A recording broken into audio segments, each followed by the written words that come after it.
This is a relay project. Real Talk starts right now. Here's Ryan Jesperson.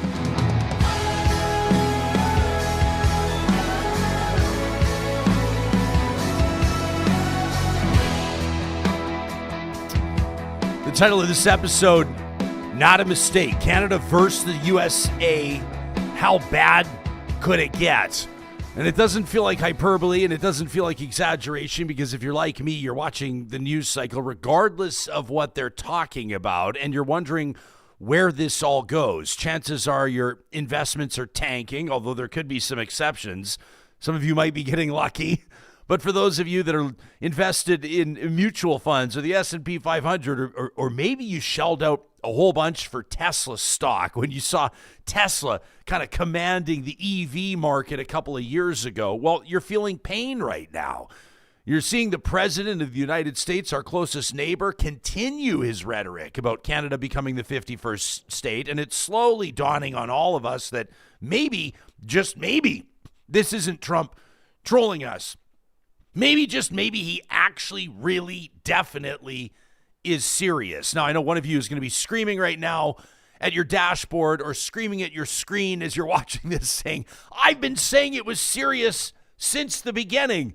And to a certain degree, all of us have. And the dozens of guests that we've had since Trump won the election have been saying the same thing, in particular since he swore in on January 20th. But he's doubling down, as our guest today points out in his most recent column at nationalobserver.com.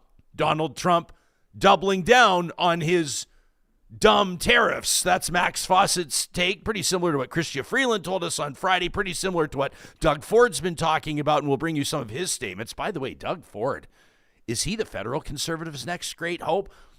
Maybe that's me trolling you just a little bit, but we got a lot to talk about. There's a delegation, unofficial, heading down to the United States to talk about Alberta statehood. The Alberta Premier is heading down to the United States to co-host a fundraiser with a popular right-wing American podcast host.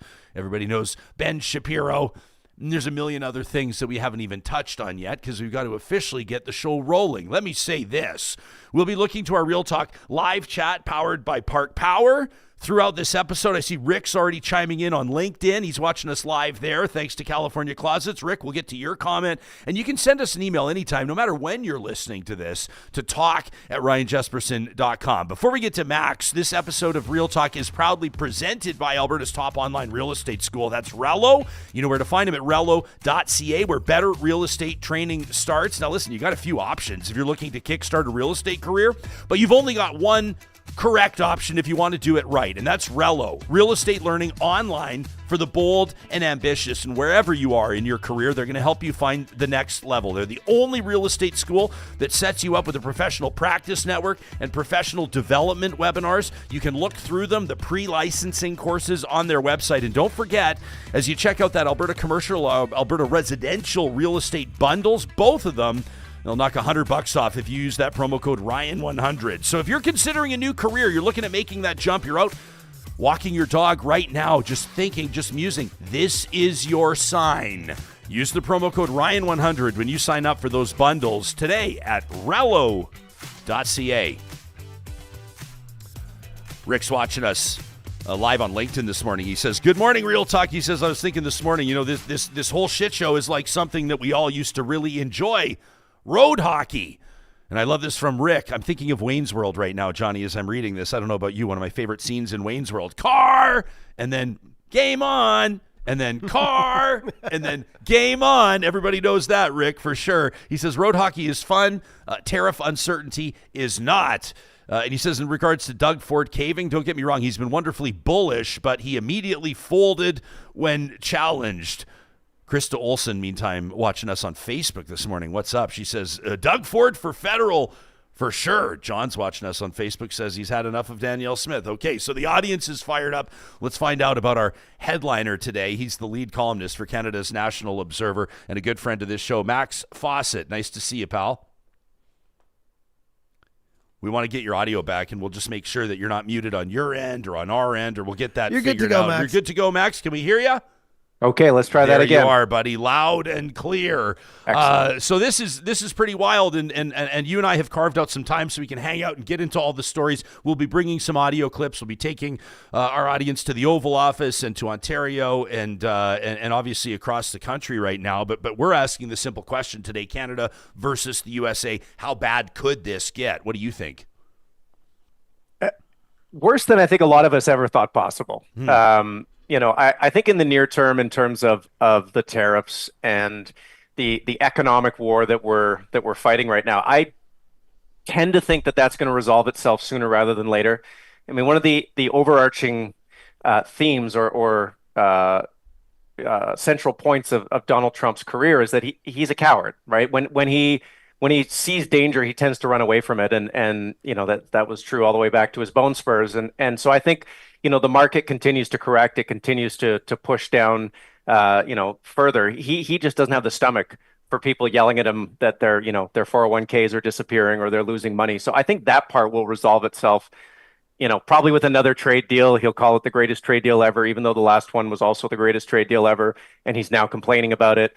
The thing that worries me is the longer term reputational damage to Canada. I see a lot of Americans in the sort of MAGA universe talking about Canada in ways I've never seen Canada talked about before.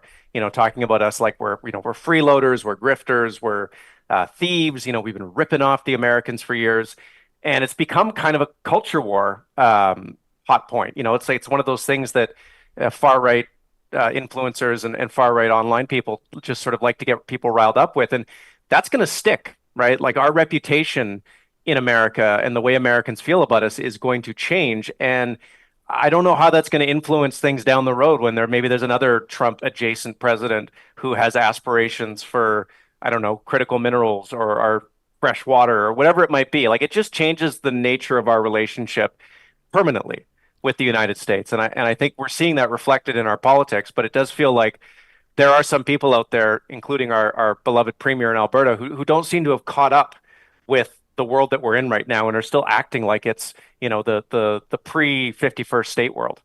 Yeah, I mean, and I mean, to a certain degree, I guess you sort of wonder, well, does it really matter if Americans start to think of Canada differently? Because if the whole reason they thought, or at least this administration thought, that it could get away with slandering Canada and bullying Canada and disrespecting Canada, then part of that is based on the assumption or the perception that Canadians were kind and gentle and amicable and push-aroundable, then maybe it's time that Canada's reputation changes. I just don't know that the average Canadian is ready for this or wants this, right? I mean, like even if you look at diplomacy right now, about as hardcore as it gets right now. Probably Doug Ford, the most outspoken to this point, but even then, we'll turn off electricity, but we'll do it with a smile on our face. We don't want this. We don't want this. The outgoing Prime Minister Trudeau, we don't want this. We didn't ask for this. It's not like anybody's telling the president to go pound sand. There's nothing been really, I see some American politicians asking Canadians to tone down the rhetoric, which I thought was comical, but I would say that Canada, per its reputation, and I'm talking, over 100 years worth, well over 100 years, 150 plus, has been carrying itself admirably on the world stage. And right now, that's probably the context that matters most. It does, but they're right next to us, right? Like I think it would be a lot easier to have that posture if we were Australia or if we were New Zealand or if we were, Great Britain, even Greenland. The fact that we share a border with them just makes me more nervous than I ever thought it could, because they are talking about Canada, the Peter Navarro's, Trump's trade advisor, his comments that Canada is being run by Mexican drug cartels, right? First of all, that's obviously demonstrably false, but that is the sort of thing that you would use as a pretense to perhaps make incursions into Canada or to violate Canada's territorial sovereignty on the basis of your own national security interests. Like there's a lot of ways that this could go wrong in a hurry. And our proximity to the Americans, which has always been the greatest gift that we have as Canadians, they have protected us. We have underspent on our military because they protect us. We have probably benefited more from free trade with the Americans than anyone else in the world. now that's starting to be a significant disadvantage potentially. And I think it's great to see so many Canadians out there putting flags on their house. I'm one of them. I love that we've kind of reclaimed that from the anti-vax folks. But the hard part is ahead, right? The hard part is we're probably going to have to pay more in taxes because we're probably going to have to fund more, more military spending. We're going to have to take some amount of pain to decouple ourselves from our American friends who are no longer perhaps as good of a friend as we thought.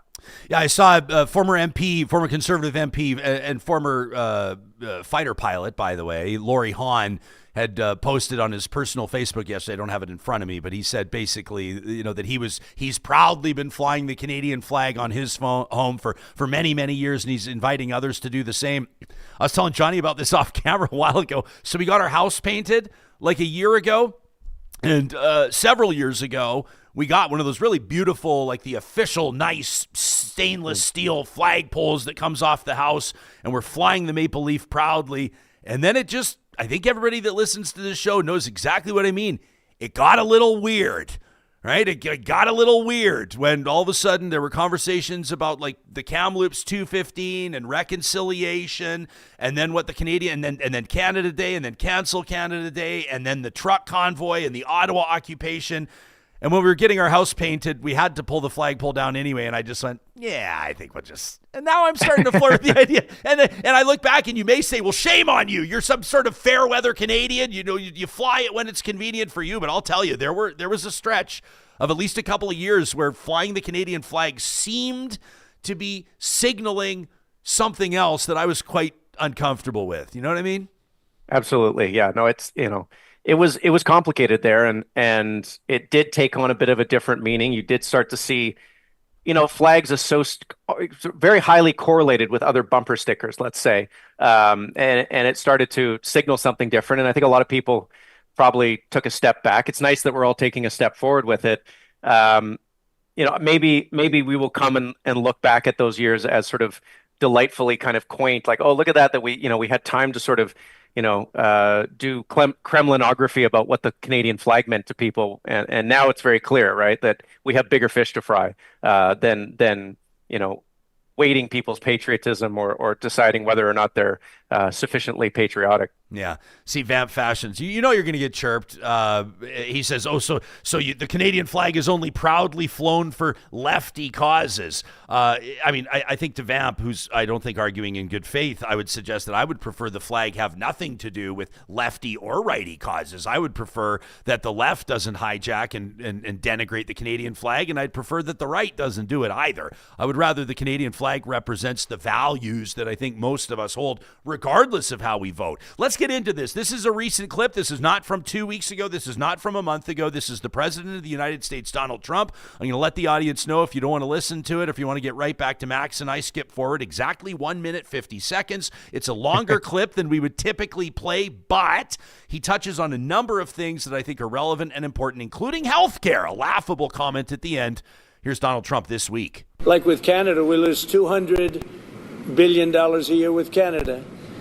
That's because we allow them to make cars. We allow them to take lumber. We don't need their cars. We don't need their lumber. We don't need their food products because we make the same products right on the other side of the border. It's sort of crazy. So we've just allowed that, bad management has allowed it over the last 4 years in particular to become very imbalanced. And I call him Governor Trudeau, but he's Prime Minister Trudeau when he was Prime Minister. I asked him, why would we do that? Why? And he was unable to give me an answer. He said, I don't know. And I said, do you think it's fair that we're paying $200 billion to keep Canada going? And what would happen, I asked him, what would happen if we didn't do that, if we didn't subsidize Canada? He said, we'd be a failed nation. And I said, then you should be a state. Because why are we paying all of that money to Canada when, we could use it ourselves, right? So we take care of their military. We're going to order about 40 Coast Guard big icebreakers, big ones. And all of a sudden, Canada wants a piece of the deal. They say, why are we doing that? I mean, I like doing that if they're a state, but I don't like doing that if they're a nation. Also, they've been very nasty to us on trade. historically, Canada has been very, very bad to us, very unfair to us on trade. So we'll see how it all works out. I would love to see Canada be the 51st state.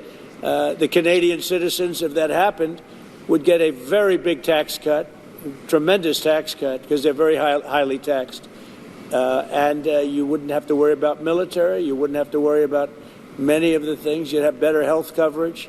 All right, and that's where the clip cuts off. Better health coverage. I guess if you're a multimillionaire, you might have better health coverage. The average Canadian, I definitely don't think they would. Mrs. Seg is watching us live on X right now. Says, I don't particularly care what MAGA people think of Canada. I think most Americans still like Canadians. Kale, also watching us on X. By the way, with the Union Jack in Kale's profile, interesting insight, says our reputation will be just fine. A lot of Americans still like Canada based on what I see. Kale, I agree 100%. I think you're right. But this is loaded rhetoric. The governor thing is continuing. You wonder if he's going to call him Governor Carney. If Pierre wins, will he call him Governor Poilievre? I mean, is this thing going to continue? Well, what do you make of this shtick? Yeah, it's not funny at all. I don't think it ever really was that funny. But he is before and above anything else a master troll, and he knows when he gets under people's skin, and he enjoys getting under people's skin, and he knows that he's basically managed to get under the skin of an entire country.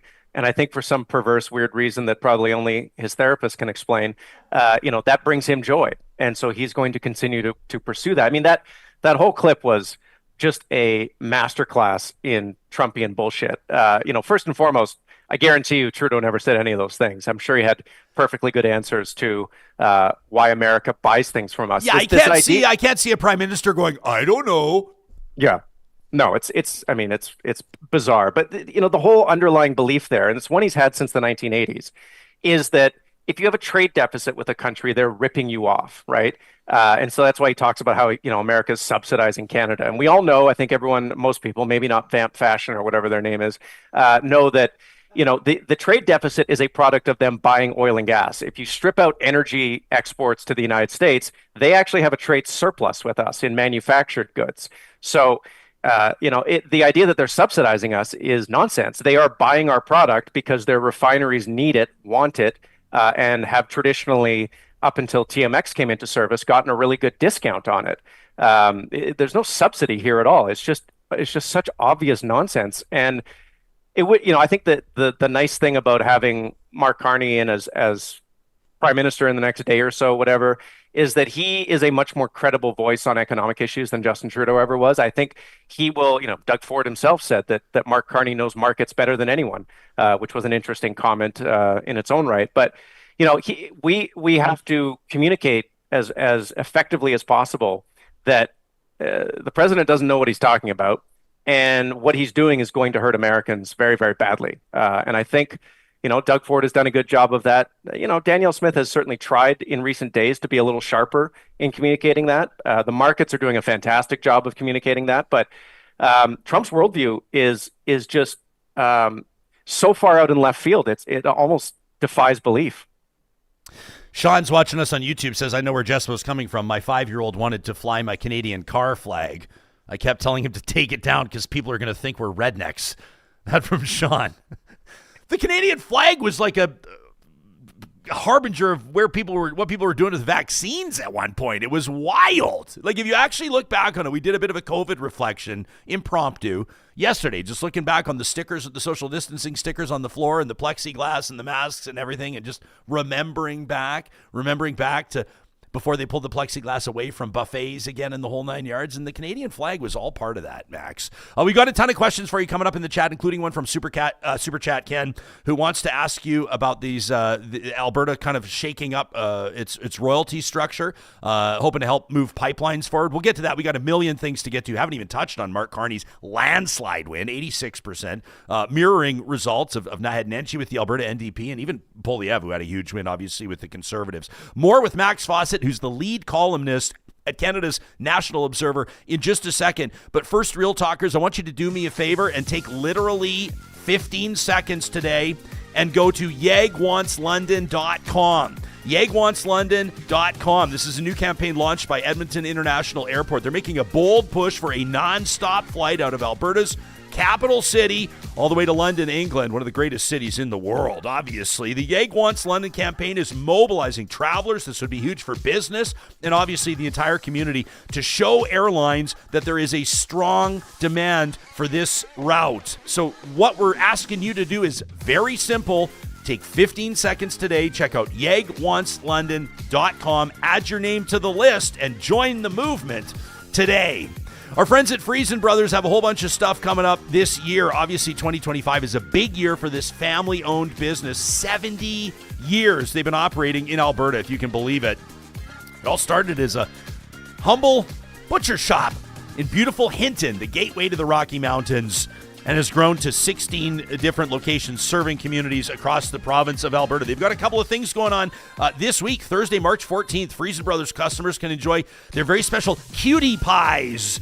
These are made with 100% real fruit and 100% Alberta flour. All of them just $3.14 on Pie Day. Of course, that's March 14th.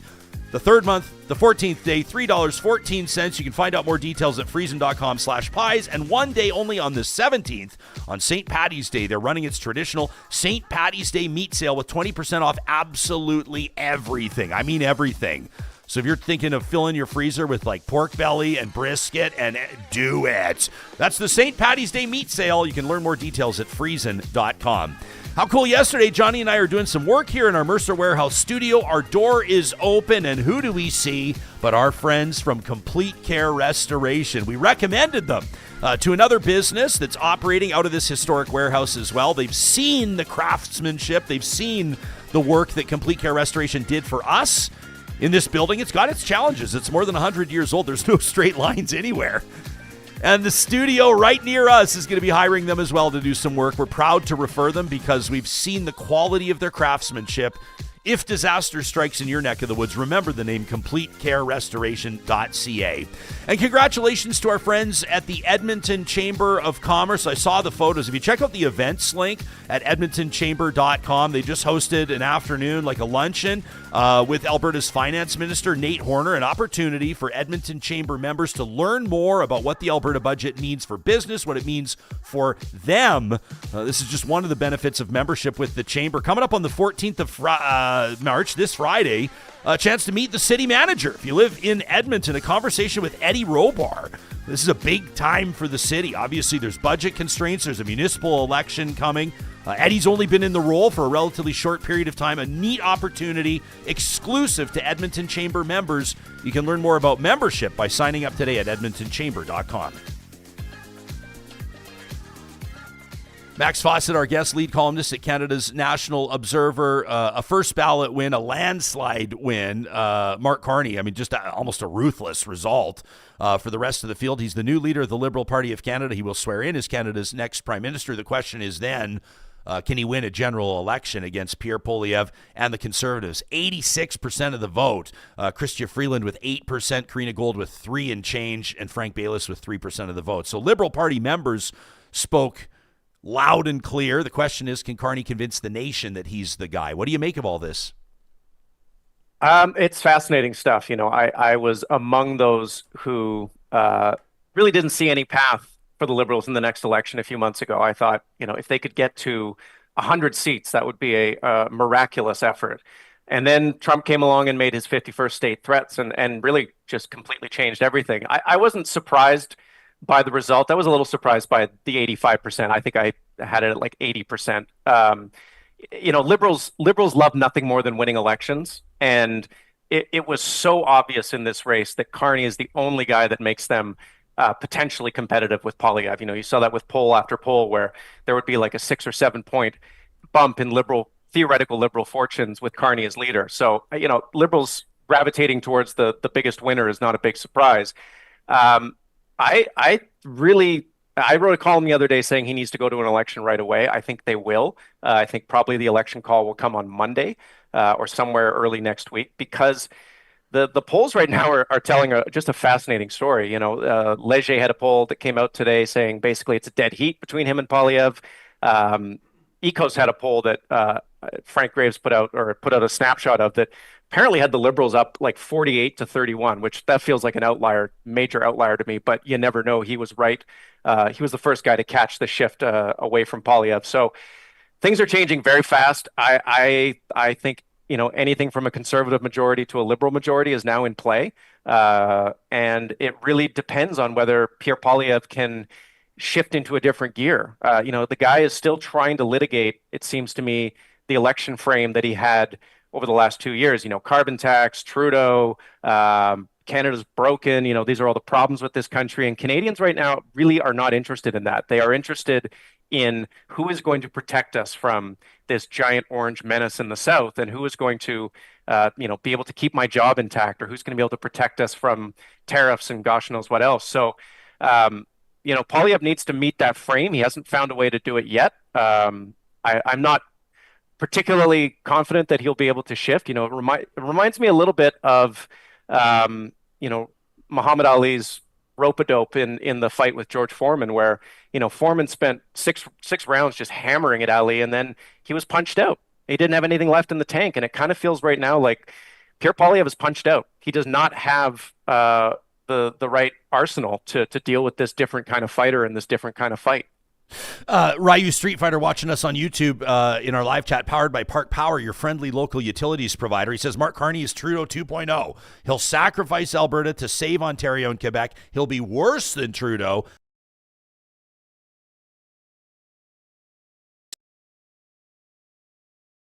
I suspect that the Conservatives could sweep Alberta. I'm not saying they will, but I'm saying they could. And if I had to bet with a gun to my head, I would bet that they will. But I've been wrong before. You're shaking your head no. What gives you confidence that the Liberal... First of all, they've got 2 MPs in Alberta right now. You got George Chahal in Calgary, and you got Randy Boissonnault in Edmonton. Are you saying either of those could save their seat, or are you saying you think somebody else could win a riding? Or are you saying Carney's going to run in Alberta? So I think George Chahal will save his seat. I think George will probably make it into cabinet. And his riding has been redrawn in a way that, especially with the recent polls, I think he'll be fine. And I think that Mark Carney is going to run in Randy Boissonnault's seat. In Edmonton Centre. Yep. I think he's going to run in Edmonton Centre. And if he does, it won't be hard for him to win that seat. And look, Alberta is welcome to vote to elect mostly conservative MPs. The chatter will not like to hear this, but this election is going to be decided in Ontario, Quebec, and British Columbia. And the polls in all 3 of those places are moving very, very quickly away from the Conservatives, along with Atlantic Canada, where it looked like the Conservatives were going to do pretty well, and it's starting to look like it's going to be a Liberal fortress again. So, at some point, the Federal Conservative Party may want to decide to stop over-indexing so much to the provinces where it already is going to rack up massive victories. The rhetoric around oil and gas and pipelines, and look, I am fully supportive of building new pipelines to diversify our trade relationships, but you cannot make that your whole message to Canadians in an election where they're concerned about the auto sector, the aluminum sector, forestry, every other industry, agriculture. You can't appear to be picking winners the way the Conservatives still do. And so there's that disconnect and that kind of tone deafness that I think the Liberals are taking advantage of here. And look, if they want to roll out the argument that a former central banker and economist is the same as Justin Trudeau, best of luck to you. Yeah, I'm curious to know what you think Pierre Poilievre could do. You're saying he hasn't been able to find it yet. His strategists aren't idiots. Like they managed, they sort of like turned around his image. They obviously created momentum. He doubled, this is a fact, he doubled Conservative Party membership through the leadership run. He's proven that he's a formidable organizer. He packs rooms full of supporters. He's nailed down the slogan game. His social media game is strong. So what does he need to do more than that, do you think? If you look at turning the tide, they've proven they can do it before. Can they do it again? So he's proven that he can motivate and rally his base. No question about that, right? He almost created a base, Max. That base was there under Harper, right? But he brought sort in... of hard 30%, right? I don't want to step on your toes, but let me just say that I think that, when I think of the Stephen Harper supporter, Like obviously there's a broad base of support. I'm not going to try to characterize the members of an entire political party, but like it wasn't like the younger Joe Rogan listener. It wasn't like the younger Jordan Peterson disciple. It wasn't like, you know what I mean? Like it just, when I think of the Harper conservatives, I think of like my dad's friends. You know, when I think of the Poilievre supporters, I think they're like the young ones that are grinding it out on social media. They just, I don't know. Am I wrong? You're not wrong, but you've identified the problem that Pierre Poilievre is facing right now, and I don't think he's going to find a way to get out from under, which is that his base, the people that he brought into the Conservative Party that sort of really make up his most ardent supporters, sound an awful lot like Trump supporters, right? They are basically MAGA light folks. Listen to Jordan Peterson, listen to Joe Rogan, love cryptocurrency, hate woke things, hate the World Economic Forum. That is the sort of the meat of his base. And that is now the very thing that Canadians are reacting negatively to. They are recoiling from that sort of political energy. And I had a column about this where I basically pointed out, like, he has a third of his party that thinks Donald Trump is doing a good job right now, not 2 months ago, right now, after all the threats. They still think he's doing a good job. But Canadians overall, 80% think Trump's doing a bad job. So that is where the election, I think, is going to fall. He has to find a way to criticize Trump without putting off his pro-Trump supporters. And I don't know how he does that. Like, that is an incredibly elegant political move to pull off. And so far, he hasn't found a way to split that difference. Johnny, can we load up Doug Ford? I want to get to this for just a second. This is an interview that, Doug Ford's been all over American media. It's Ford and Danielle Smith, and you kind of are like, where's the rest of them, until you realize maybe the rest of them aren't prioritizing American media. But I do think that there's a logic there that makes sense. I do think speaking to the American people is a smart move, quite frankly. Now we can debate what that looks like and what platform you're talking to and where you're going to do it and who's paying for you to go do it. But Doug Ford, he's not backing down, and I got to give him credit for this. Here he is just yesterday. What it's done, it's united the whole country, and the patriotism is running wild across the country. The lakes I've never seen before in my entire life. We'll never become the 51st state. Canada is not for sale, and we want a great trading partner. We had the greatest neighbors in the world, the U.S., and it's not the American people. They didn't vote President Trump in on this type of mandate. He had a mandate to lower inflation, lower cost of living, create more jobs, and it's backfired on him. Inflation's going up, jobs will be lost. He's taking more money out of Americans' pockets. For what reason? We're still trying to figure this out. Let's sit down at the table and negotiate this deal. If there's things he doesn't like, then we sit down and we have a conversation. But just going tit for tat, back and forth, all it does is hurt Americans. So that's Doug Ford, Premier of Ontario, talking to CNN's Wolf Blitzer. What's your take on how Ford's been carrying himself recently? I think it's note perfect, especially from a conservative perspective. That is the tone I think that you would want to take, and I think it's the tone that Pierre Poilievre should be taking, which is, this is Trump's fault. We love you guys. You're our best friends in the world, and we don't want to do this, but we're not going to get pushed around, right? We're not going to be patsies. And the instinct that Poilievre has and that Danielle Smith has to some extent is they will offer a criticism of Trump's policies, and then they will blame Justin Trudeau and the Liberal government for provoking them, right? They always circle back to their core message of it's Trudeau's fault, and Ford is not doing that. Ford is laying the blame very clearly on the person who is responsible here, which is Donald Trump. End of sentence, full stop. And there's a reason why he cakewalked to victory in the recent provincial election, and there's a reason why he's suddenly very popular, and it's because he's meeting the moment. I thought it was interesting. He also gave very kind remarks to Justin Trudeau about his last day in politics, and he said very nice things about Mark Carney. It's starting to feel like Doug Ford is not rooting for Pierre Poilievre to become prime minister. And there's always been friction between his camp and Poilievre's camp. I don't think they've ever appeared together on the same stage in recent years, since Poilievre became leader. And that is a dynamic to watch, right? It may well be the case that Doug Ford has his eye on Pierre's job. and is quietly positioning himself to kind of slide in there should he not win the election. And what would be your best guess? We can prognosticate and speculate on this show. We're not carving this into stone, but what would be the timeline for that? If we're just having fun with this and prognosticating, what would be the timeline before the next election? No. I mean, if Poilievre blows the election, then they'll have a leadership race, and I think Doug Ford's name would float to the top of the list there. He's already served 2 full terms as premier. He could very credibly make the case that he now needs to move on to different business, and who knows? And it's such an unfathomable concept even a few weeks ago, and it just shows you how fast things can move in Canadian politics, especially at a time like right now. But I'm not a Doug Ford fan. I'm not a fan of the way he's run that province. But on this issue, his tone and his approach has been really, really solid. On the flip side, here's what the White House is saying about tariffs. Doug Ford is saying basically we didn't ask for this and we got to knock this off and let's forget about the tit for tat. White House Press Secretary Caroline Leavitt addressing the media yesterday and I guess sort of trying to Jedi mind trick about 350 million people. Here she is. When President Trump last addressed the BRT when he was on the campaign trail, his big push was on tax cuts.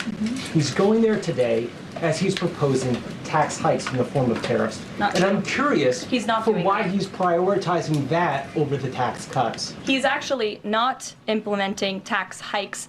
Tariffs are a tax hike on foreign countries that, again, have been ripping us off. Tariffs are a tax cut for the American people. And the president is a staunch advocate of tax cuts. As you know, he campaigned on no taxes on tips, no taxes on overtime, no taxes on Social Security benefits. He is committed to all 3 of those things, and he expects Congress to pass them later this year. I'm sorry, have you ever paid a tariff? Because I have.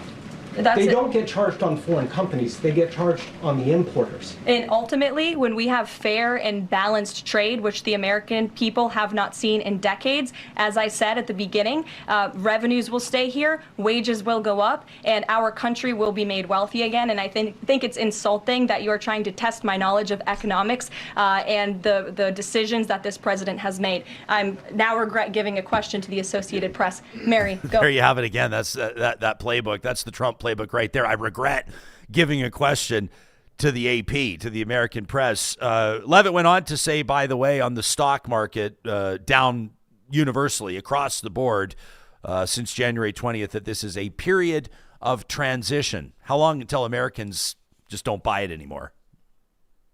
I mean, it depends how far they are into the sort of MAGA ecosystem, right? There's all these sort of very creative arguments they're making around why this is actually a good thing. As any number of economists and market watchers have pointed out, if you're actually bringing in policies that bring short-term pain for long-term gain, the markets will go up, not down.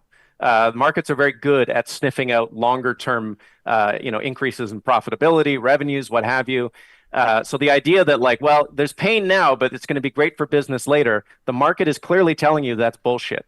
As to her notion that tariffs are a tax cut for Americans, I guess they get to find out the hard way because they're not. They are a very clear and obvious tax increase on any number of things. The big tax hike on steel and aluminum, which comes from Canada, all that does is raise the cost of goods made with steel and aluminum in the United States because they don't have a bunch of steel and aluminum smelters sitting around waiting to fire up and produce more steel and aluminum. So you're going to see more expensive cars, more expensive buildings, more expensive anything made with steel and aluminum. That's a tax. It's just, we've never seen this level of economic illiteracy on display at the highest level, probably since the 1930s, since the Smoot-Hawley tariff situation, which made the Great Depression even worse than it needed to be. So I guess people have to find out the hard way. It's just a shame that we, who didn't vote for any of this, are going to get caught up in the crossfire.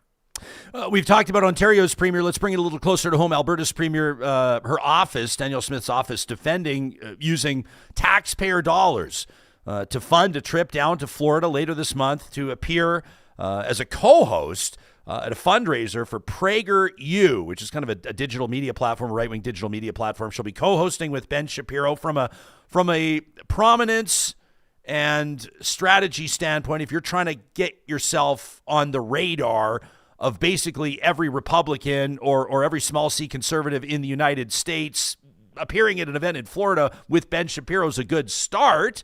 The Premier's office says Shapiro has said that the tariff war is a bad idea. He's also supported the idea of the Americans annexing Canada, though. Some are calling it despicable. The official opposition in Alberta, the NDP, is calling on the Premier to cancel the trip. It doesn't sound like she's going to do it. What are your thoughts on this story? I think it speaks volumes about what Danielle Smith's priorities are. Ben, no Canadian premier right now, certainly not one who claims to be on Team Canada, should be sharing a stage with someone who has said, and I quote, we can annex it and then just call it an outlying territory or something like Puerto Rico. I feel they will greet us like liberators. That is not funny. That is not something that anyone who is on Team Canada should be associated with.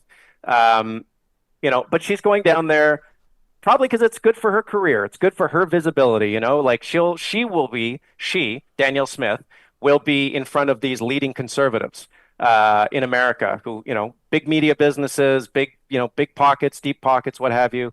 I don't see how this advances Canada's interests. I don't really see how this advances Alberta's interests because, to circle back to, and maybe we'll get to it, that, the big push coming out of Alberta now for, more pipelines, more production. We're going to double oil and gas production. You're going to need the cooperation and support of other Canadians to make that happen. That remains true, right? And if you're going down to Florida to hobnob with Ben Shapiro and other MAGA folks, I'm not sure other Canadians are going to look too favorably upon your subsequent requests for support for your pipeline projects. Like she is massively misplaying, I think, the hand that matters here for Alberta, which is not getting in front of Ben Shapiro and PragerU, but ensuring that Alberta's economic interests and Canada's economic interests are being pursued effectively. Super Chat Ken threw $5 toward our Real Talk beer fridge for the next time you're visiting us in person, Max. And so I do want to get to his question. Speaking of Alberta's economy, about pipelines, the story, I think, flying under the radar a little bit, announced within the last day or so, Alberta's energy minister hoping, and I'm referencing reporting by Lauren Kruger with the Canadian Press, with the CP, hoping that by changing the way that Alberta receives royalties from oil sands bitumen, it could give pipeline companies the certainty they need to build new projects connecting Canada's resources to global markets. So the province currently takes royalties from, why am I saying this? Why don't you explain how it works? Former editor of Alberta Oil Magazine, obviously you know the industry inside and out. Let's not let the talk show host do it. What do you make of this? Ken's wondering for your thoughts. Is it a step? Is it a move in the right direction? Sure. So the underlying concept here is that the provincial government will take actual bitumen production as royalty in lieu of cash. And then it can do what it wants with that bitumen. It has run it through, the Redwater refinery in the past. It gives it a little more flexibility. And yeah, I suppose, it would allow it to pledge those barrels to some theoretical future project, which would give the proponent the certainty it needs. But the real certainty isn't about getting barrels pledged. The certainty is about market access. It's, can we get this built through BC, through Ontario, through Quebec? Getting the shippers to sign up is a secondary issue. And even Brian Jean, talking about this change, said it's baby steps. He said, we're not talking about much more than a few 100,000 barrels per day over the next few years in terms of increased bitumen royalty and kind production. So to me, it looks like them wanting to look like they're doing something. Again, the real choke point, the real pinch point is, can you get BC, Ontario, and Quebec to endorse and support your projects? And you're going to have a harder time doing that if you're hobnobbing with Ben Shapiro and trying to make nice with Republicans and MAGA Republicans. So, if they really are focused on this, they need to start playing the proper hand here, which is to work with their partners in BC and Ontario and Quebec and show them that they are serious about the things that those provinces care about. I promise you, those provinces do not care one bit about how Alberta collects its royalties. We're talking to Max Fawcett, lead columnist at Canada's National Observer. You can subscribe today at nationalobserver.com on our Real Talk live chat powered by Park Power. Jay Draw says, we don't pay Premier Smith to propagandize rightist conservative ideology. We pay her to govern. 80s Fanify says she's checking out potential employers. Let's be serious. I'm going to read one. Brian, I see you watching us on Facebook. Brian's got his flamethrower out, and I'll use that to tee up my next question, Max. Remind me to go back to that. But we've got others, saying, Dubious says she's setting up her new career as a far-right grifter. Others, Jordan says she's not there to promote Alberta. But others disagree. Like Aaron, for example, watching us on YouTube, says there could be an argument that she should be on these platforms to attempt to educate Americans about Canada. She says, I'm being generous, but it's not a completely terrible idea.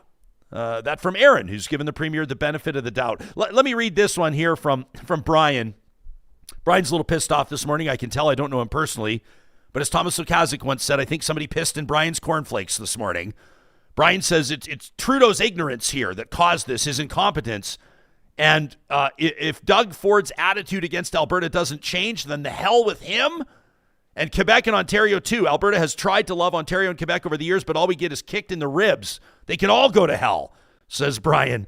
Western Canada, let's separate and keep our prosperity and look after our own. No more money goes east. Let them find out the hard way. And Jespo, this guy you're talking to, Max, can go jump on Trudeau's airplane and fuck off. That from Brian, who's watching us live on Facebook. Now they're always so articulate, aren't they? There is a delegation, and I use the word loosely and maybe just a little bit sarcastically, heading down, they say, to meet with their contacts in the Trump administration. Perhaps the most prominent of them is Alberta lawyer Jeff Rath, who has appeared on this program before talking about his class action against the UCP and the federal government based on vaccine injuries. They say that they're going to discuss Alberta's bid for statehood. Now, obviously, the response from the public has been swift. Some think, like this Facebook commenter, that it's a fabulous idea. Some think that, they should be tried for treason.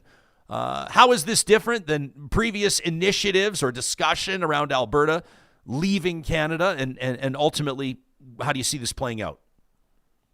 I mean, they're welcome to discuss it. They've been trying to discuss it for years. First of all, let's be clear. People can fuck off with this Western Canada stuff. People in BC have no interest in this. Most of the people in Alberta's big cities have no interest in this. I don't think Indigenous communities have any interest in this, and they, of course, have relationships with the Crown. So if you want to take a small rump of southern Alberta and Saskatchewan and join North Dakota, fill your boots. But you're not taking the whole, all of Western Canada with you, because Western Canada doesn't want any part of this crazy nonsense. These folks need something to do. They need a hobby. They can't, they can't protest vaccines anymore. They've lost that in their lives, and maybe this will fill the void in their soul. But it's not going anywhere. The only place I think it should go is the Alberta NDP pointing out the close relationships that folks like Jeff Rath have with the UCP. There is an overlap between these folks who are trying to sell Alberta to the United States for pennies on the dollar and the government. And it kind of shocks me the way that the official opposition has not been more aggressive on this. They haven't been more aggressive on the Ben Shapiro stuff. They haven't been more aggressive on Danielle Smith's really kind of lukewarm embrace of Team Canada. This is a winning issue for them. I don't understand why they are, and why their leader is out there, talking about going to community events and like it just does not feel like the Alberta NDP has the appropriate sense of urgency right now, or the appropriate sense of political opportunism. Like, this is a gift for them. They should be unwrapping it. Yeah, but you and I both talked to political strategists and press secretaries, chiefs of staff, et cetera, party brain trusts. And oftentimes they'll talk about the value of letting a fire burn itself out, of not getting in the way of a car crash that is still unfolding. Do you think that maybe applies here? Because I agree with you. It's kind of been like, I understand that Naheed Nenshi makes the odd statement. I recognize that he's still waiting for his seat, this Edmonton Strathcona by-election that we'll be talking about as it's happening, et cetera. But I'm trying to give him maybe a different angle here, benefit of the doubt, because you're right. They've not been as prominent as you thought they might be. Some individual members have. I see Raki Pancholi speaking out a lot, but not a lot of them. Yeah, I'm a fan of letting, if a fighter is going down, you don't throw a clumsy punch, but she's not going down. If you look at the polls in Alberta, like, Danielle Smith is still very popular. Yep. She still could very easily win an election. So this this strategy of like holding back and letting the car crash is not getting the job done. The Alberta NDP seems almost invisible lately, and they need to start creating their own political weather. If the car is crashing, put some signs next to the road pointing out who's driving it and why it's crashing. Right? They seem passive, and it is not a moment for being passive. I don't think. We're talking to Max Fawcett. When we come back, I want to ask you about this. I don't know if you saw this. This is an American story, but it's just remarkable, involving Ukraine. Senator Mark Kelly, a very well-respected American.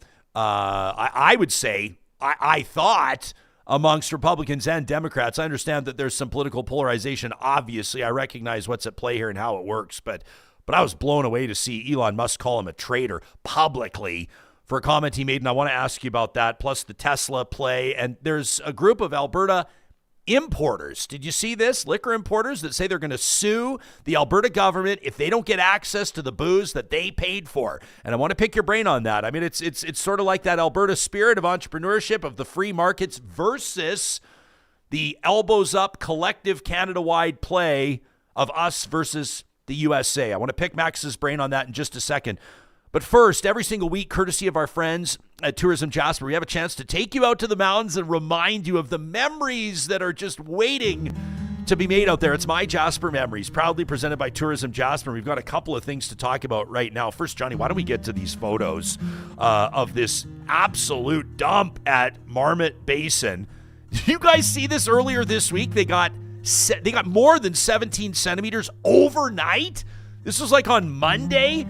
And our friends at the Jasper Local, Bob Covey, passed some of these photos along. Stunning. I mean, for those of you on the podcast, I don't know, like if you've ever gone cat skiing, heli skiing, anything in the backcountry, that's what Marmot looks like right now. These are like untouched, clean lines. I mean, you are riding nothing but fresh powder right now in the middle of March. How fantastic is this? Over the past 2 days, Marmot's received 43 centimeters of snow.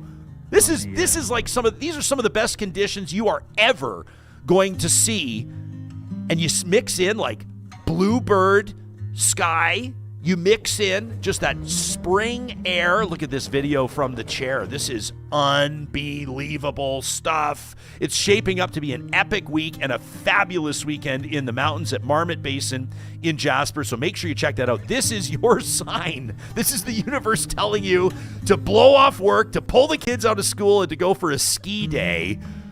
Absolutely stunning. I'm getting excited right here. Maybe we might have to blow off Real Talk, Johnny. I don't know if we got shows booked, but look at that snow. That is spectacular. Plus, this is all happening just in time for the Jasper Pride and Ski Festival. That's approaching. It'll be here before you know it.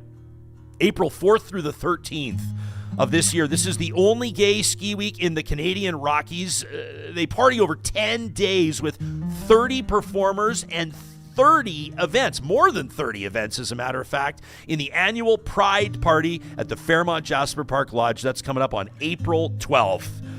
This is your invitation to hit the slopes and party at the Jasper Pride and Ski Festival. This is adventure, wild nights, and joy in the Rockies. You can learn more by checking out jasperpride.ca. And if you want to learn more about Jasper in general, the culinary gems that lie in wait, accommodation options, it's the cabin capital of Canada. There's so many reasons to get out there in the spring. Wildlife is just starting to show up again. You get to see all the little babies out there. Pretty exciting stuff. Jasper.travel is the go-to. That's where you'll find our friends and the members at Tourism Jasper. MyJasper Memories is proudly presented on Real Talk weekly by our friends at Tourism Jasper.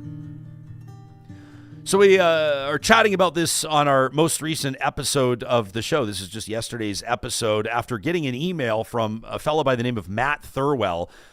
He's an importer, a booze importer at Vintage West Wine and Spirits. And if you want to watch it in its entirety, I read his email and then we start to get into it, see what Real Talkers have to say about it. It's posted under the highlight link on our YouTube channel. Thanks to everybody that's subscribing there. What are we, Johnny, like a few hundred away from 30,000? We really want to get to 30,000. Wouldn't that be nice? 29.5 today. 29.5 today. So thanks to everybody. And if you're watching us or even listening right now and you've not subscribed to our YouTube, please do so. You can find our shorts there. You'll find our highlights and our complete episodes.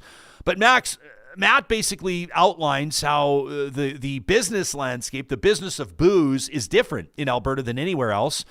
So you don't have these provincial monopolies. It's not like what they have in Saskatchewan, Manitoba, and Ontario, where if the LCBO or the Premier of Ontario says we're pulling all the Jack Daniels off the shelves, or we're pulling all the Kentucky bourbon, or we're pulling everything from the U.S. off the shelves, California cabs included, the province kind of owns that. There may be some lost revenue, also some opportunities for individual retailers, but most of them, almost exclusively all of them, are provincially owned, so it's a different thing. In Alberta, these importers have paid to bring in the booze. They own it. It's their investment. And Matt Thurwell making the argument to the show, and he says they're getting ready to sue the province, that they should have access to that booze. He says people can make their own decisions on whether or not they want to boycott American products. He says, but we employ hundreds of people, we contribute to tax revenues, and we're getting screwed here. It sounds like you're maybe just hearing about this for the first time, so I've given you now 10 seconds to form an opinion. I have my own. I shared it yesterday. What's yours? Yeah, I think it's a fair complaint. In Ontario, for example, and there was, some people trying to dunk on Doug Ford, saying that, they're going to lose all this money on the booze they don't sell. No, the relationship in Ontario is basically a consignment relationship because the LCBO is so big. So they'll just send that booze back to the States and say, we're not paying for this. But you're right. If in Alberta, if someone's an importer, they've bought it and then they have the business of reselling it at a higher price. So I think they have a fair case. Maybe there's a solution where they could sell it to the people trying to convince the Americans to make us a state, or, the Jeff Raths of the world. Maybe they have an appetite for this booze. They can find a market there, or maybe they can, in the retail section, they can, see the little label that says American whiskey. They could just change it to like Traitor whiskey or Traitor wine, and then they could sell it, right?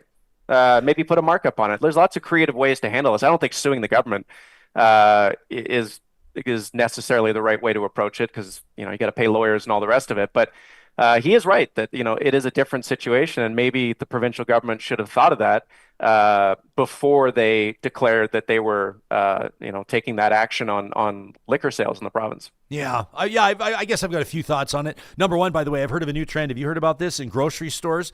People are seeing, a lot of folks are obviously checking the labels, reading the backs of the cans and the boxes more than they might normally do. Maybe a little bit more difficult for people trying to figure out where their produce is coming from. But I think specifically with non-perishables, people that are realizing that a product may be American or is American on a shelf, they're starting to turn them all over. They're turning them upside down. So they're kind of like doing the work for the shoppers that come after them. It's just kind of a grassroots thing that we're seeing in grocery stores, which I kind of love.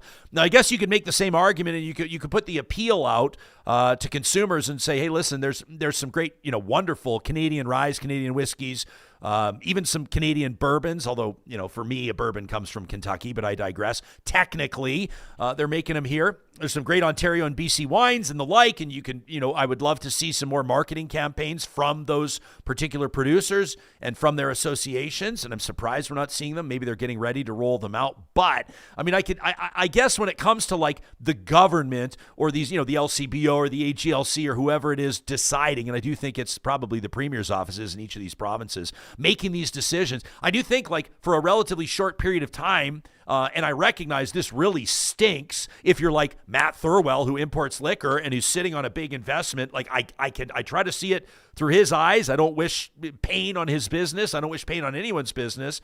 But the fact of the matter is, a lot of people are experiencing pain right now, like collectively, like more than 30 million Canadians are or will be experiencing pain based on the policy of Americans. And if you want to really get their attention, putting it out to the general public, there's still going to be people that are going to want to still go out and buy their Jack Daniels. They're going to still go buy Wild Turkey, or they're going to still go buy Maker's Mark or whatever they buy.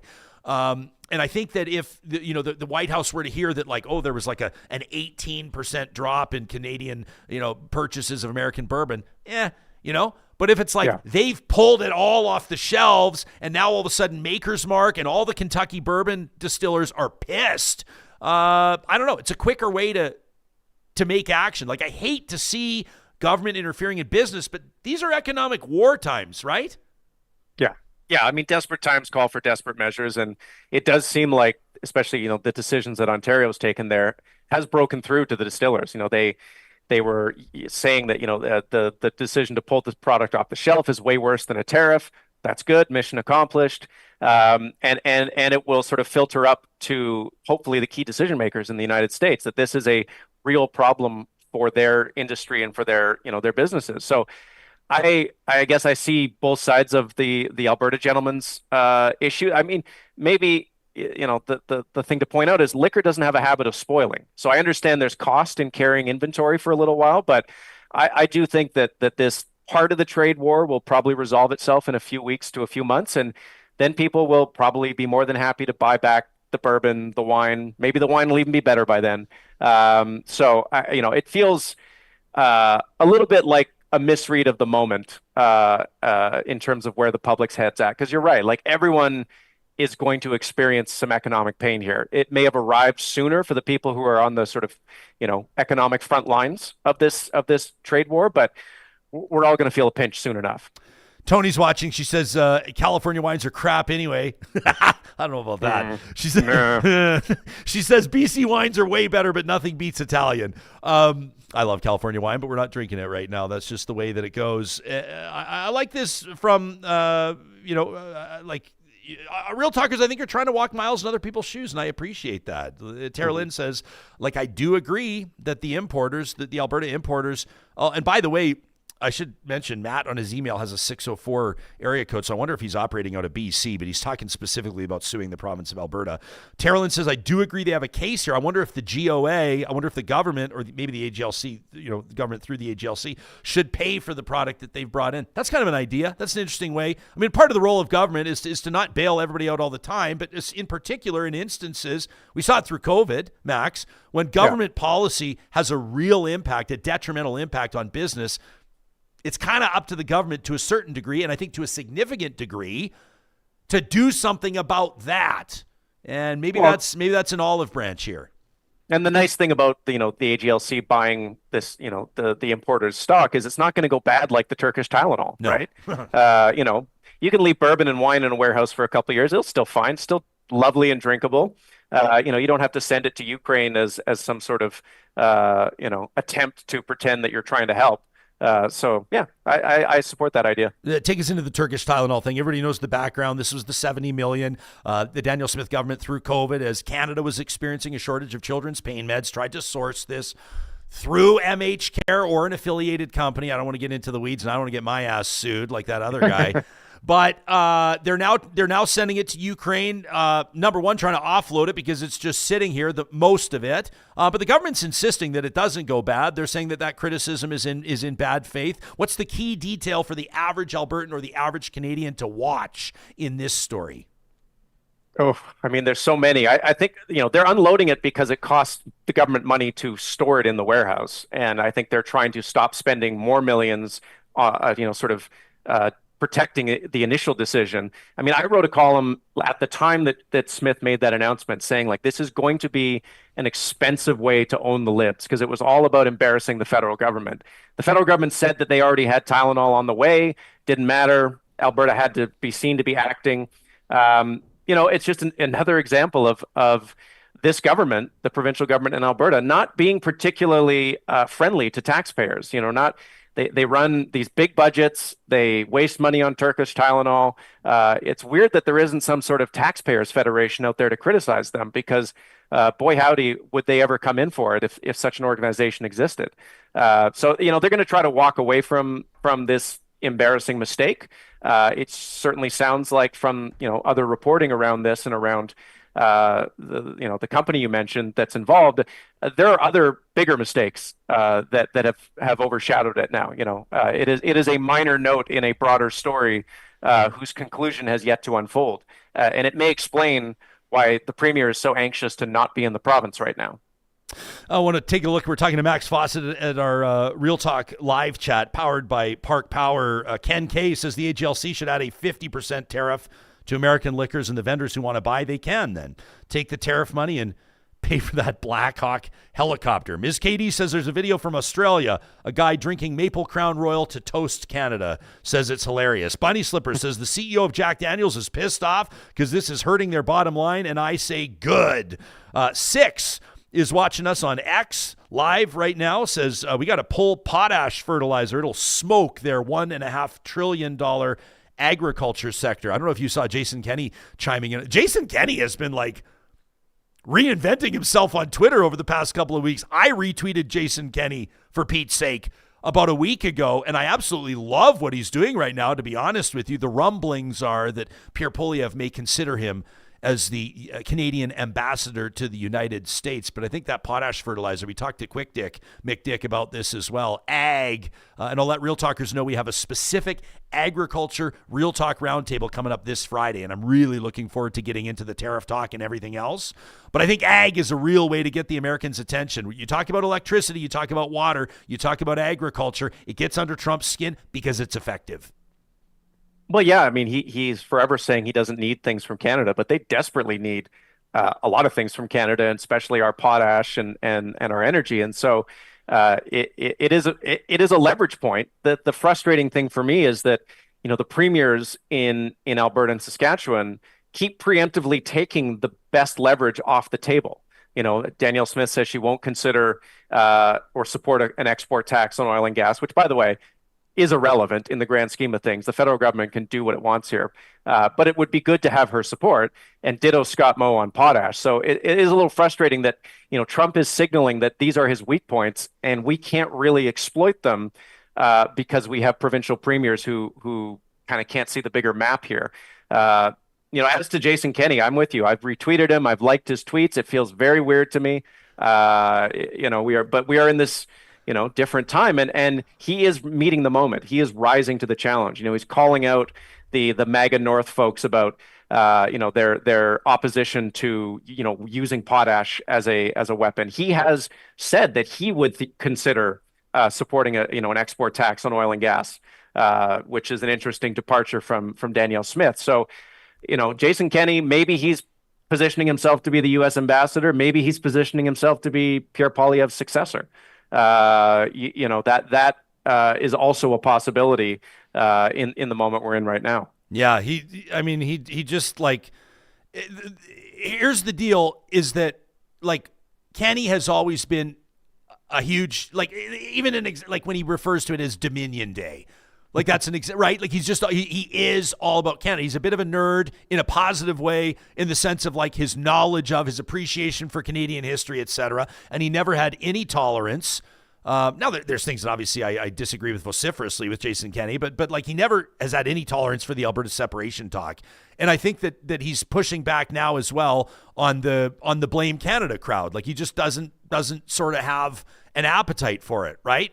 Like I guess someone by the name of Gentleman Jabba on X, I can't even say this stuff with a straight face, but Gentleman Jabba says that the former cabinet minister under Harper, the former premier of Alberta, should pick up a rifle then and go battle, big dog. And Kenney calls it such a dumb fallacy, right? He goes on to, he just sort of talks about like, you can only support rule of law and oppose crime if you're a police officer. You can only support firefighters if you become one. But he's starting to chirp people. Like, look at this. Like he's talking about, Polling Canada pointing out there's a support for a national energy corridor, which is kind of blowing my mind right now. In Quebec, they're talking about Energy East in a positive way. But Polling Canada is showing that there's now 75% support across the country for a pipeline to move Canadian oil and gas from Alberta to Eastern Canada. I know a lot of friends in Calgary, they're tearing their hair out right now, but I digress. Kenney says, including majority support in Quebec, and then he drops the LFG. Did you ever see Jason Kenney saying, let's fucking go, when he was premier of Alberta? I don't think so, but it's just been an interesting one to watch. He's just kind of reinventing himself. And he's doing the Lord's work here, in the sense that, like a former premier dunking on Twitter trolls probably seems like a poor use of his time.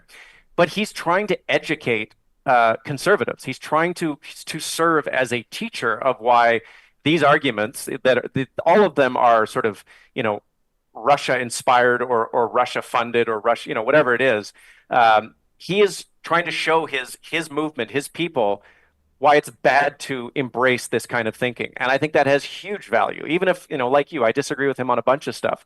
He has principles. He has intellectual, credibility and intellectual consistency. And he's really, I think, trying to prevent the Conservative Party of Canada from doing what happened to the Republican Party, which is falling down the MAGA hole.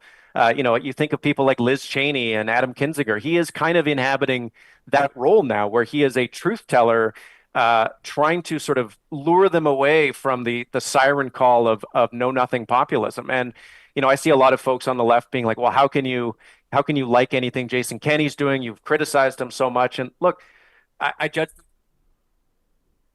I didn't like things he did before, but I love what he's doing now, and I hope he continues. Here's another note from Alberta's former premier, and then we'll pause the Kenney love in. But he's talking about, in particular, potash, which I think is an angle for this audience to watch in the context of what Canada having and what the U.S. needs. World potash production in millions of tons. These are 2024 numbers per the U.S. Geological Survey as reported in the Globe and Mail. Canada producing 15 million tons of potash last year. Russia, 9 million. Belarus, 7. China, 6.3. Germany, 3. And it goes down from there. Says the former premier of Alberta. Brilliant. Somehow I missed the Trump administration playing 3D chess, imposing a 25% tariff on Canadian potash, which supplies 90% of U.S. potash consumption, in order to make a deal with Argentina, which produces zero potash. Says Kenney, trading their neighbor with the world's largest potash production for a distant country with zero production. Genius. That from Jason Kenney. More with Max Fawcett in just a quick second. I want to talk to you about the traitor comment. I want to talk to you about what's happening with Tesla. It's obviously something that Real Talkers have been asking about here in the live chat, so we'll go there next with the lead columnist from Canada's National Observer. Before we do, I want to remind you, our friends at California Closets are putting out the word as a reminder. This is a proudly Canadian-owned and operated company. California Closets, based out of Alberta, does all of their manufacturing here, employing Albertans, doing all the installs, sourcing their materials from in Canada as well. It's custom closets and storage solutions for the entire home. You can find a location near you by punching in your postal code on their website. They've got beautiful showrooms. You can go in, have a chat with their team. Request, of course, all of this consultation is free. Request that kind of vision. Maybe you've got a general idea of what your entertainment center or your garage storage system or maybe a Murphy bed for the home office might look like. Allow that to double as a guest room. It'll be custom designed to fit your space, to fit your budget as well. You can learn more and book that free consultation today at californiaclosets.ca. California Closets, proudly Canadian-owned and operated. At Athabasca University, they're helping Canadians from coast to coast to coast pursue their post-secondary dreams with the barriers removed. That's because Canada's Open University is designed with their world-class accredited online degrees and courses so you can complete your education wherever and whenever it works for you. I recommend you check out the AU Advantage on their website, athabascau.ca. That's where you can learn more about how it all works, the programs and courses, the application and admissions process, including financial aid.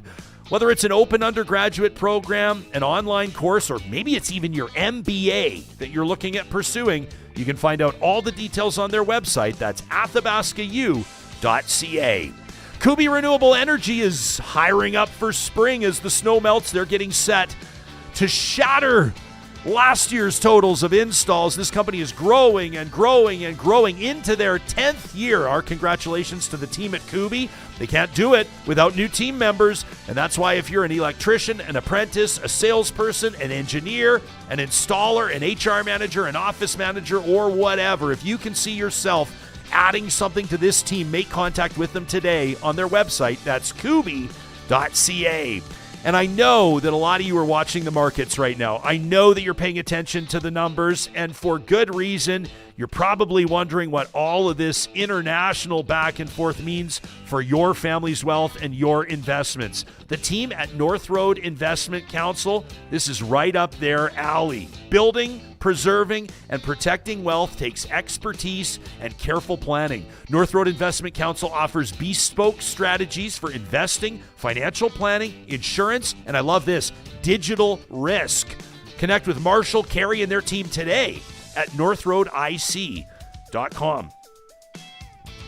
Hanging out with Max Fawcett, lead columnist at Canada's National Observer, and I wanted to pick your brain on this. The President of the United States basically says that Elon Musk is being treated poorly. He's being treated unfairly by the American people. He says that Tesla is basically being ganged up on, and he went so far, the American president did, to announce that he would be buying a Tesla, hoping that it bumps Tesla stock. A photo op the other day with Elon Musk, of course, the big boss at Tesla. This relationship has taken another step now. You got the president stumping for Tesla stock. At what point do even Republicans start to push back on this? I mean, you would have pushed back on so many other things. I'm not sure there's anything at this point they're going to push back on, but it was such a weird moment. The president of the United States hawking cars on the lawn of the White House. He had like his sales notes on his hand. It diminished both of them. It made him look small and tawdry, and not to mention just that the corruption here is hiding in plain sight. But this is also a terrible decision for Tesla as a brand. They're going to be writing about this in marketing textbooks for the next 30 years. This pollutes the brand even more among the people who are most likely to buy electric cars. I mean, let's be clear, like Republicans, and especially MAGA Republicans, do not buy electric cars. Number one, they think that, climate change is a hoax. Number two, those cars are pretty expensive, and they don't really tend to be able to afford them. So, it's just this insane self-owned by Elon Musk. And already, the Tesla stock, I guess it bounced a little bit the last couple of days, but, sales in Europe are cratering. Sales in China, another major market, cratering. Sales in Canada, cratering. And so we're going to get to the point where Tesla's only market is in the United States. And look, Tesla is priced like a massive growth company. It trades at multiples that usually get assigned to, tech companies like NVIDIA or an AI startup. And if it starts to trade at a more conventional multiple, like Ford or other car companies, the stock is going to get cut in half or more. Scott Galloway, who is a very wise market watcher, podcaster, what have you. Prof G, he said, he thinks that, if you price Tesla like a car company, it should be trading at $30 a share, right? That's almost 1/10 of where it's trading right now. Yeah, so that's like an eighth of where it's at right now. So you can see why Elon's a little nervous. But just the optics of the president of the United States, who promised to make life better for working class people, to open factories, to reduce inflation, for him to be spending his time gently massaging the feelings of the world's richest man is a very weird look. And I can't imagine that anyone out there who is not fully in the MAGA Kool-Aid is looking at this and thinking, that's what I want out of my president. Yeah, it was pretty wild. I'm scrolling down real quick to see if I can find it right now as we're talking, but you referenced this. Somebody with a long lens zoomed in and snapped a photo of, look at this. Here it is. This is Aaron Rupard that tweeted this out, but this is Donald Trump literally holding on his Donald J. Trump letterhead a piece of paper with notes scribbled down on Tesla pricing. If you want, the full self-driving, what it's going to cost you for the Model X or the CT or the S or the Y. The non-self-driving car. So talking fucking about expensive. Well, first of all, compared to others. Johnny, look at this. Why would you buy this if you want an EV? And this is USD, dude. It's stupid. The Model X 112 US, the CT 114 US, the Model S 108 US, the Model Y, which is the economical option, I guess 60 US. Ridiculous. But then it's going on talking about they can be purchased as low as this much a month with this much. It's like, this is the president of the United States. You can buy a Cadillac Lyric for $50K Canadian, and it's partly made in Canada. That's their EV? Why would you buy a Tesla? Well, and also if you're the GM, or rather, pardon me, if you're the CEO of GM or whoever owns them, I don't know. If you're the CEO of a major competitor, how do you feel about the fact that the president is literally holding the pricing for the car using the not technically the Oval Office, but you know what I'm saying, using the power of the presidency to sell cars? You want to talk about interfering in markets? This is the least Republican thing that you could possibly do. It used to be the least Republican thing you can do. I mean, if you look at this administration, it is behaving like a South American sort of socialist quasi dictatorship. It's like a banana republic in the United States, and it's stuff like this. I think he said during that press availability that he's going to make any attacks or protests against Tesla dealerships a form of terrorism, right? Not other cars, just Tesla. It's just wild stuff. And yeah, if you're the maker or the CEO of another car company, who are American, who have American shareholders, American employees, you're not getting this treatment. It sure feels about as corrupt as it can possibly get. And oh, by the way, there was a story out the other day saying that Elon is pledging $300 million new money to Trump-affiliated organizations over the next little while. So, it's not like there's an obvious quid pro quo here that appears to be in play. It's just it's so wild that people used to complain about presidents wearing tan suits or their sons selling artwork as corruption, and now we have just millions of dollars, hundreds of millions of dollars in corruption happening out in the open, and folks don't seem to care. I will say, I regret the fact that private citizens who've bought Teslas because they love the tech or they're innovators. I mean, I have several friends that drive Teslas. I do regret the vandalism that's happening to Teslas. I saw a story the other day. A Tesla was basically dumped in a river, which, by the way, pollutes the river. So that's also no bueno. But I did that part to me is regrettable. Like if I paid 140 grand Canadian for a Tesla Model S right now, like I'm not loving. And I will also let people know, would-be vandals, Teslas don't they have like 360 camera protection on the car all the time? So. But the other thing is, like, you're seeing videos now, even the Cybertruck, like this thing is so overpriced. You've got guys who are auto experts showing you how you can like smash the windows with a hammer. Like, they say brutal. they're bulletproof. That's brutal. They can grab the tire fenders, the flares or whatever, and literally rip them off. Don't tell us exactly how to do it. I'm just saying, and not to drop brand names, but you can never go up to a Ford and rip off a fender. Well, flare. Like it's Chevy drivers will tell you could. What I'm saying is they're pieces of shit and they're overpriced. I just don't love seeing private citizens have their vehicles vandalized because people have strong feelings about Elon Musk. Like, I just want to go on the record and say that's not cool. It's not what it's about. It's not what it's about. But I understand. I mean, exercise your right as a consumer to not buy one. Sure. I agree. Yeah. I mean, when you're vandalizing people's property, that crosses a pretty obvious line, I hope, for most people. Yeah. But I think Trump said the other day that the boycott against Tesla was illegal. And no, it's not illegal. If people don't want to buy Teslas, you can't force them to do it. And you can't punish them for expressing a consumer choice. That is the very definition of freedom. Yeah. The freedom to buy the things that bring you joy and not buy the ones that don't. So, I think Tesla is in for a very, very rough ride here in terms of its stock price, in terms of its ability to sell cars, because it has become a brand that is totally synonymous with Donald Trump. In the same way that Trump Towers became obviously synonymous, Tesla cars are now too. And I don't know how you rescue that brand from it.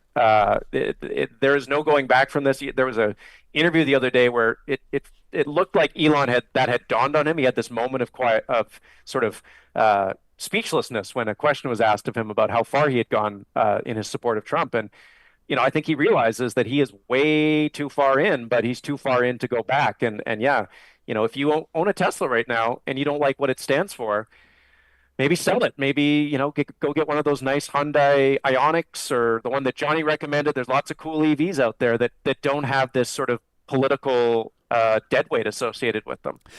What's that? I'm just saying they're all getting cheaper every day, and a lot of them, like, you can find GM made ones that are obviously all the parts aren't made here in Canada, but you can find ways to partially support this country, and they're more reliable. They're built better. And I understand, like, people in the comments saying now, don't support communist China. But man, China's EVs are really cheap. Some of them are like $20,000 here, and they are very well made. And I just don't understand this whole like pipe dream people have with Tesla. Like it's some kind of luxury vehicle. It's not. The self-driving thing has horrible problems with it. The make of the vehicles is subpar. All of these things. I think in the beginning I was kind of infatuated with the whole Tesla thing because because they're cool. They look fucking amazing. Most of them do, and they are cool. They're cool, man. Teslas are cool. If you've ridden in one, like I said, I've got friends that have them. They love them. They're great. I don't drive a Tesla. Whatever.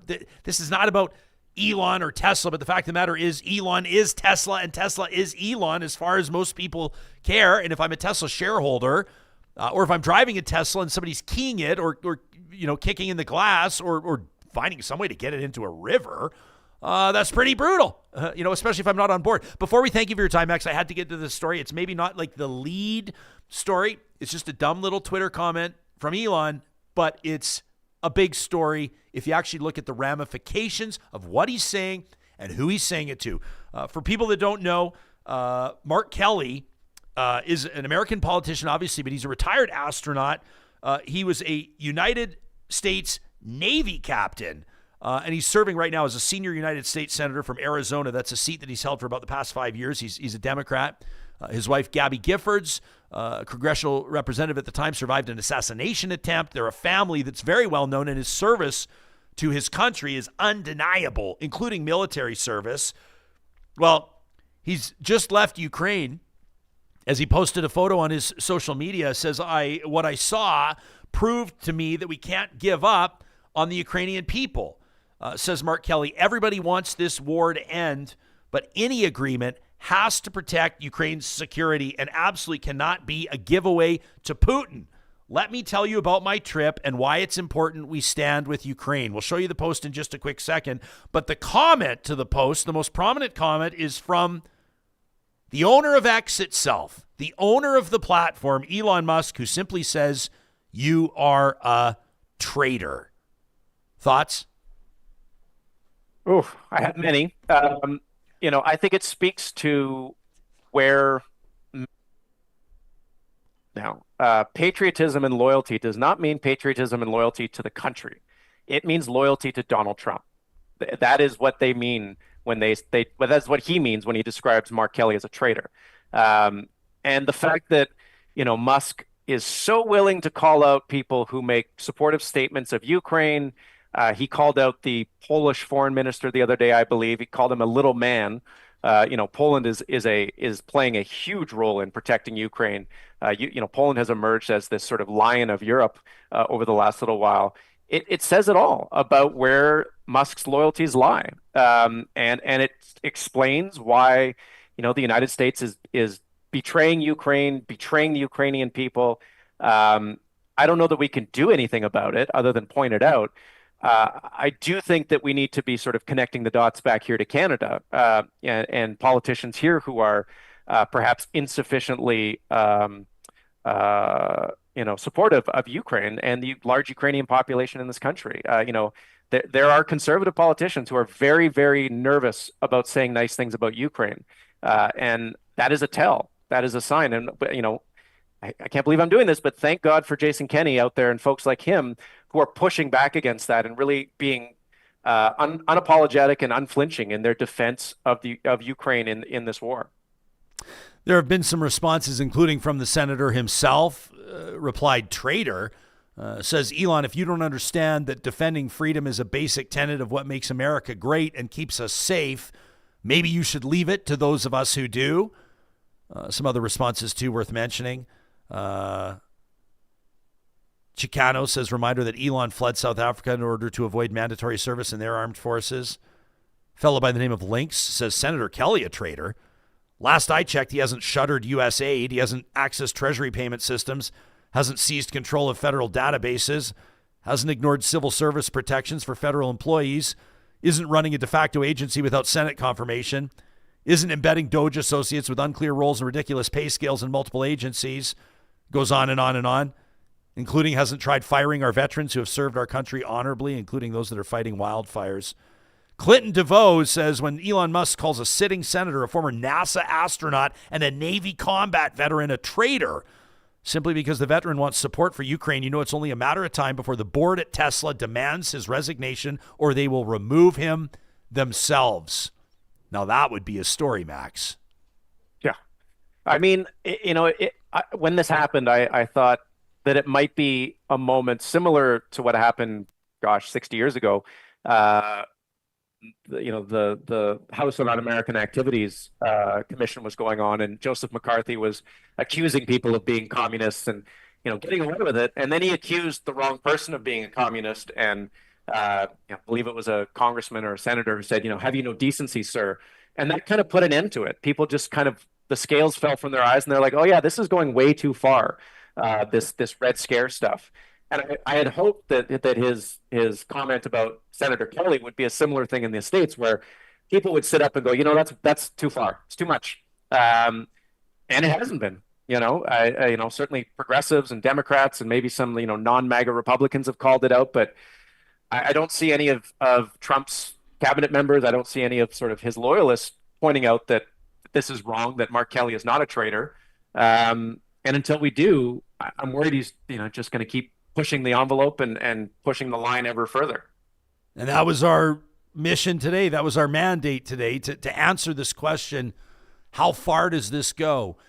And I guess ultimately we realize we don't know, but I feel like we're better equipped to discuss it with our friends in our circle and to better analyze the headlines we're seeing around us. Max, I want to thank you for making time for us today.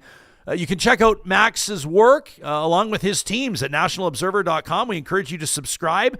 You can read his column on Donald Trump doubling down on his, quote, dumb tariffs. Jeremy Appel's got a piece in there about the Premier, Danielle Smith, headlining that fundraiser with Ben Shapiro, who said Canadians would welcome the U.S. invasion, and a whole lot more on stories that matter to Canadians across the country. That's nationalobserver.com. Always good to see your face, pal. Thanks for doing this. Always a pleasure. I enjoyed it, and thank you so much for having me. Thanks, Max. And thanks to those of you that joined us live streaming, presented by California Closets. Awesome to see the Fawcett bump that happens when he joins us. We opened the faucet. Oh, yeah. Very well done. And for those of you that are checking this later, thanks, Neola, who's watching us on YouTube, says, what a stellar show.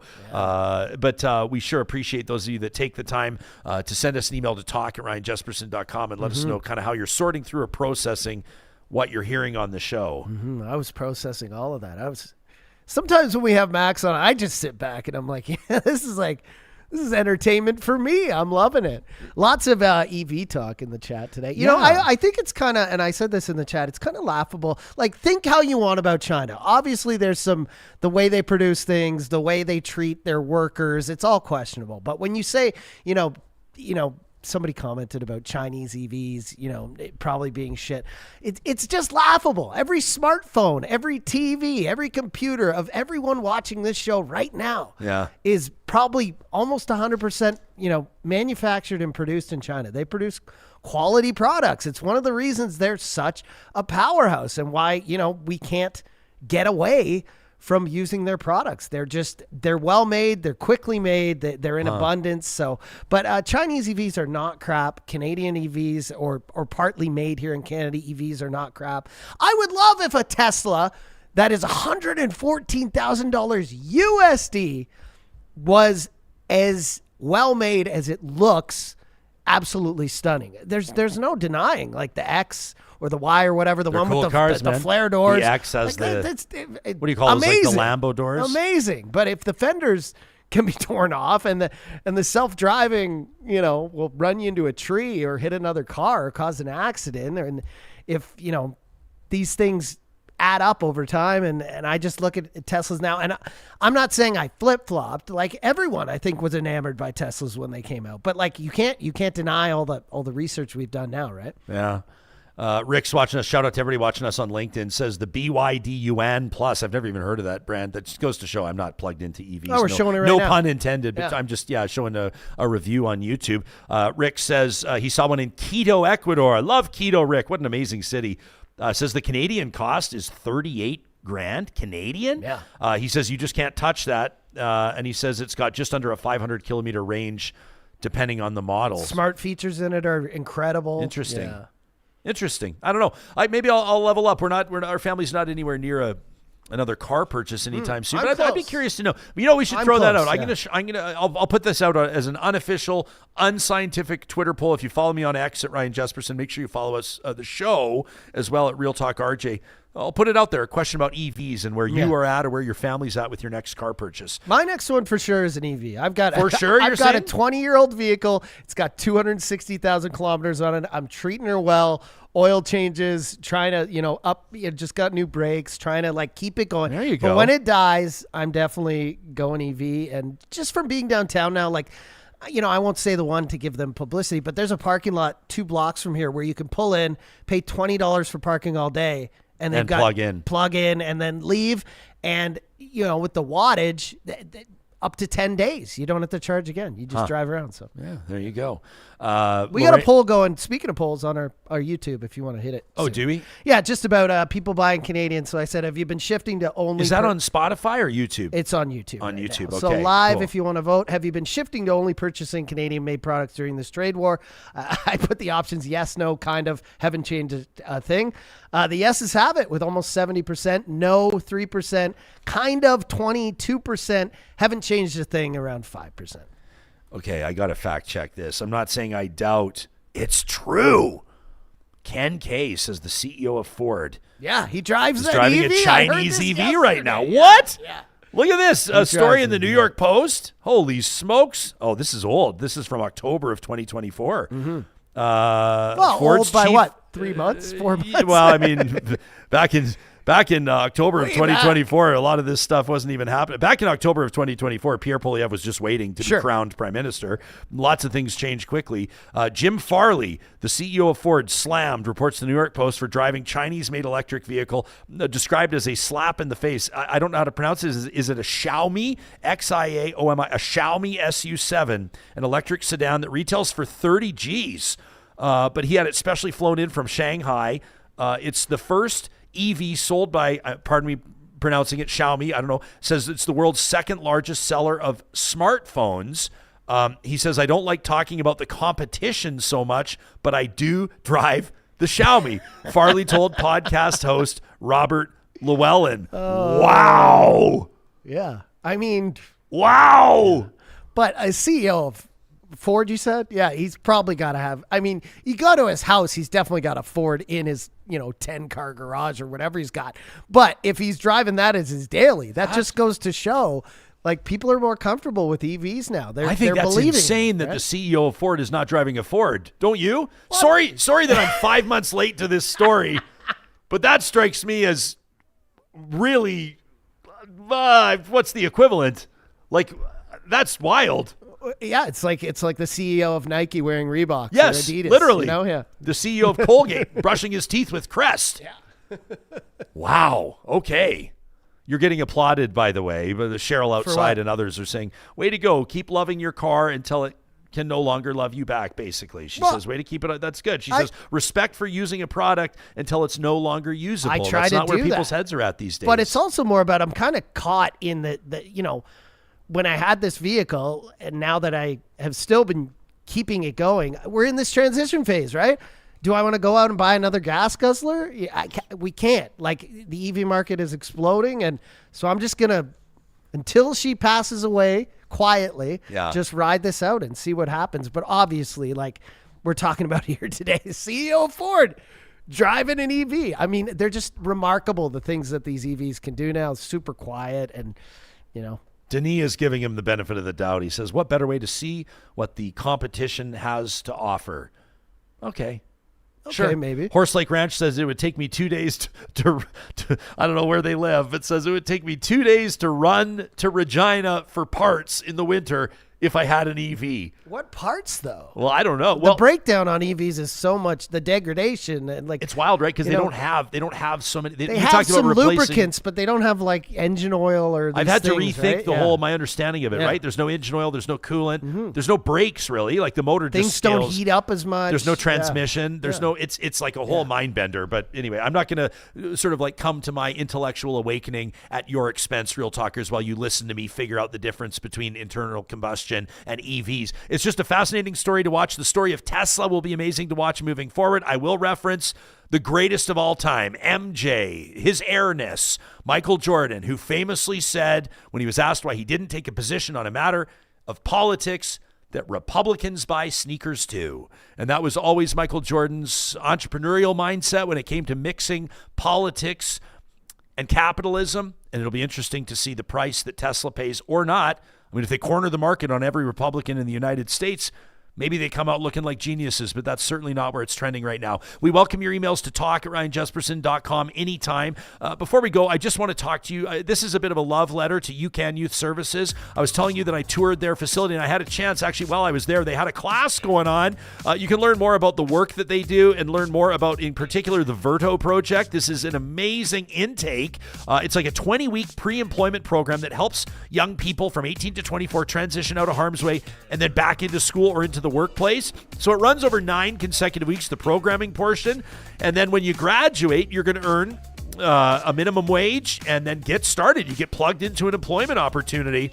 If you know a young person that's just having a difficult time finding work, but you know it, you see it in them, there's such potential. Yeah, they made some bad decisions, or yeah, they found themselves maybe swimming, in a direction, maybe it was through no fault of their own. Maybe they just didn't sort of have that, influence in their lives that everybody else did, or that many of us did. We're so lucky and privileged to have. If we're speaking directly to you and you can think of somebody that would benefit from a program like this, you can refer them via ucan.ca. And I want to thank all of you that took us up on our invitation for the UCAN Comedy Nights. I'm thrilled to let you know they are all sold out. That's coming up mid-March at the Starlight Casino in the comic strip in support of UCAN and in memory of Kyle Dubé. Just the incredible driving force, the executive director at UCAN for many, many years. We lost him unexpectedly last year. I can't wait to see you. I'm going to be there the night of the 17th, so whoever's there, we are going to have a blast. We're so proud of our partnership with UCAN Youth Services. Again, ucancomedy.com. Now, we're wrapping the show today with a note to let you know that tomorrow we will have, another exclusive? Another exclusive? That's right, in studio, a recognizable politician with a big announcement. And then we're going to find out more about why London and the EIA is such a big deal. And coming up on Friday, you don't have to be a farmer or a rancher to know that ag is integral to Canada for a million different reasons. That's why we're dedicating a Real Talk Roundtable. We hope you'll join us then.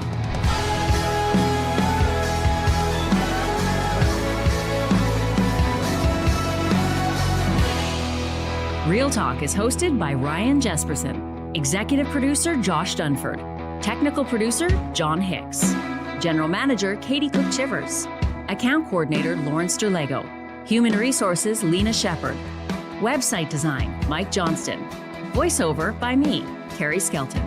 Real Talk's editorial board is Supriya Dwivedi, Ahmed Ali, Brandy Morin, Ann Castleman, Corey Hogan, Harman Candola, Catherine O'Neill, and Chris Henderson.